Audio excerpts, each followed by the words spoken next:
Hi everybody, Andrea's Transformation video blog number 5 actually.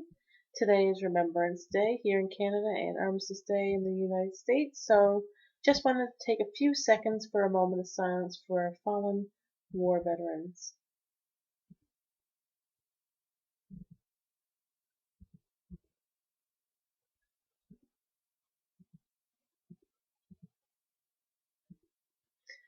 Okay, so this week's topic I wanted to talk about, well, number 1 was I had a really tough weekend this weekend. Saturday was my day to not work out.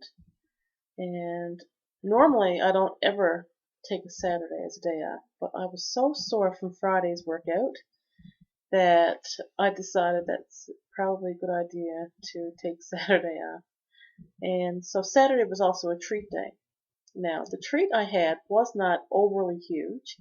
I had a homemade pizza on a whole wheat pita bread with a tablespoon of pizza sauce, mushrooms, onions, peppers, and some low-fat partly skimmed mozzarella cheese, and 3 little slices of ham. So it wasn't an overly bad treat, but that really messed with my head, especially on a day that I didn't work out. Oh, and I had 6 jubes for dessert. Anyway, I was starting to feel like I wasn't successful, that I had made a really bad mistake. I almost went out and bought a big feed of takeout food to make myself feel better. I don't know how that would have made myself feel better, but I'm glad I didn't do it. Anyhow, it's really hard for anybody who's not gone through this journey. What you probably can't understand is that you feel like you're one hamburger away from undoing every bit of good you've done. Because food, I know for me, has always been an addiction. If I wanted to reward myself for something, I went with food. If I wanted to feel better about something, I looked for solace in food. So when you're happy, when you're sad, it was always about food. So I know in my heart of hearts that I will never be that person again, and that I will never again use food as an emotional tool to feel better about myself or to cheer myself up. My thinking now is about using food to fuel your body. I'm going to be doing exercise every day for the rest of my life, and as such, I will need to make sure that my body has the proper amount of fuel to do so. So I've been doing research, and some of the things I have done is I have given up all processed food. Now, I'm not as strict as I was at first. For example, last night I did have ham, that was sliced ham. That's not something I would normally eat, and it was a treat day, so I can rationalize that. But processed foods are really not good for you. Number 1, they have lots of salt usually. Number 2, they're full of preservatives and chemicals and nitrates that you have to rid your body of, and your liver will have to do that. And if your liver is busy getting rid of all those things, then it can't process your fat properly. So therefore, I don't eat those very often. So adding exercise, drinking lots of water, throwing in some green tea every now and again to improve your metabolism, eating more often, those are all the things I'm going to do for the rest of my life. And I will never use food again as a means to help me emotionally. And the good thing about exercise is that it improves your mood. It increases your endorphins in your body. It gives you more energy, and therefore you start to feel more positive. And when you feel more positive and you will talk to yourself and use positive self-talk and positive visualization, your body chemistry actually changes, and you will work harder and feel more confident and be more successful. It's all really positive. It's a big positive circle.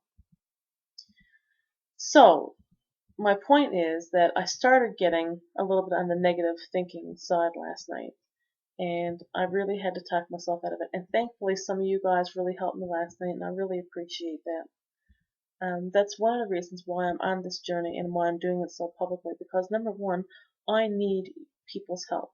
I cannot do this without the support of other people. If I have a question, I can write it in my status, and within a few minutes, I've got a whole bunch of answers.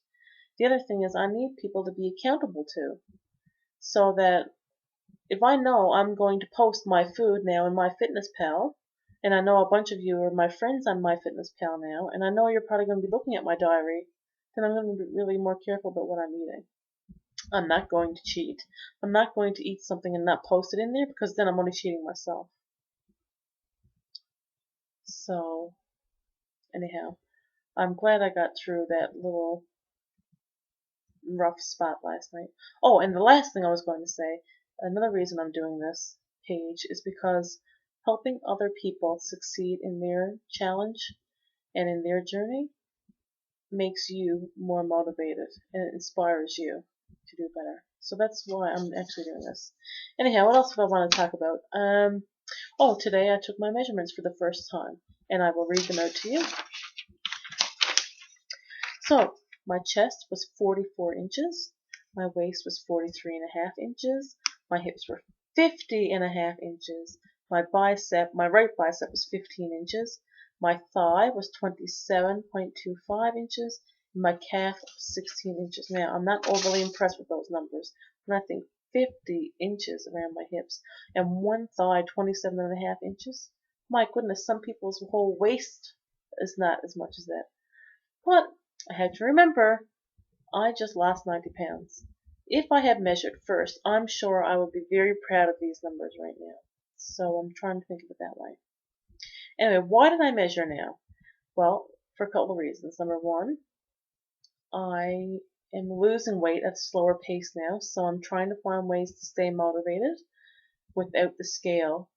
And that's another reason why I'm trying to do a non-scale victory every day. And the second reason is my daughter also joined the HasFit 30-day teenager program today. And so I decided to measure her for her own records because I wish I had measured myself. And so I measured myself in support of her. And I think she felt good when she realized that she's still a few inches smaller than me in all of those areas. So anyhow, and also, I'm very proud to say that my daughter has already lost 4 pounds. She has not got a problem with weight. She has a couple of extra pounds that she could lose, but it's far from having a problem with weight. She's not even finished growing yet, and I'm sure that if she were to start exercising a little more and having a few more healthier choices, she could be within a really healthy, normal body fat range really soon. And I'm very proud that she's actually starting on this journey as well. Because, number one, it reminds me of why I actually started this in the first place. I need to set a good example. I need to lead by example. And number two, if she can put this behind her now at a young age, then this should not be a whole life-consuming ordeal for her. So anyway, she already got a few messages from friends saying, number one, way to go, you lost 4 pounds.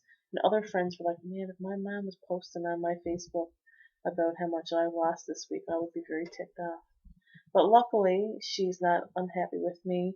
She's actually pretty proud that she lost those 4 pounds. So good for her, and I'm very proud of her. And if you watch this, my darling, I'm very, very proud of you.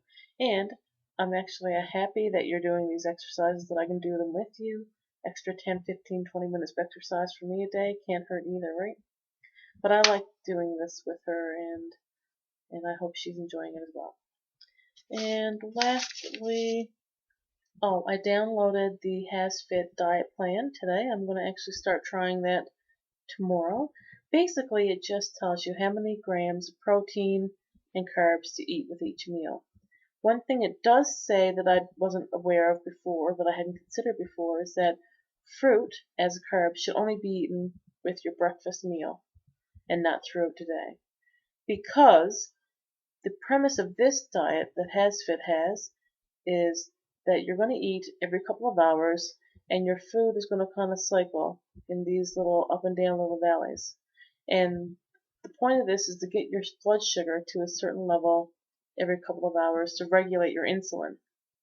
Now, if you are eating fruit at your snacks and at your other meals, then it will spike your blood sugar higher during those times. Instead of having a smooth wave like this, you would have bigger ups, valleys and hills. So, Anyway, I'm going to try that, and it's not going to be easy. It's going to take more preparation and planning than I'm currently doing, which is probably a good thing anyway, because I really don't plan as much as I should.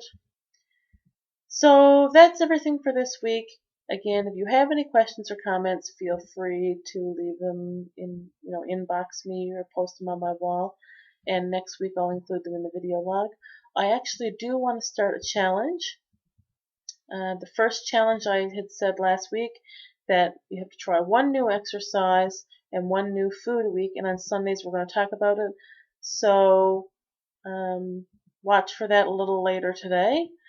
And I want to start an exercise challenge with all of the group, and maybe we'll choose one exercise a week and we'll say let's do so many per day or something like that. I'm not really sure how that's going to work, but I'll think about that and I'll post that a little later tonight. So thank you all for watching, and thanks for keeping me on my toes and keeping me accountable and keeping me positive and motivated. And all of your posts are so motivating and inspiring, even if you don't realize it. And I know one person posted this week and they thanked me so much for inspiring them. And I said, you know what? You actually inspire me. And they couldn't grasp that. And it takes a while for you to understand that, but that will come for you as well. So thanks again. Have a wonderful week, and we'll be talking to you really soon. Bye.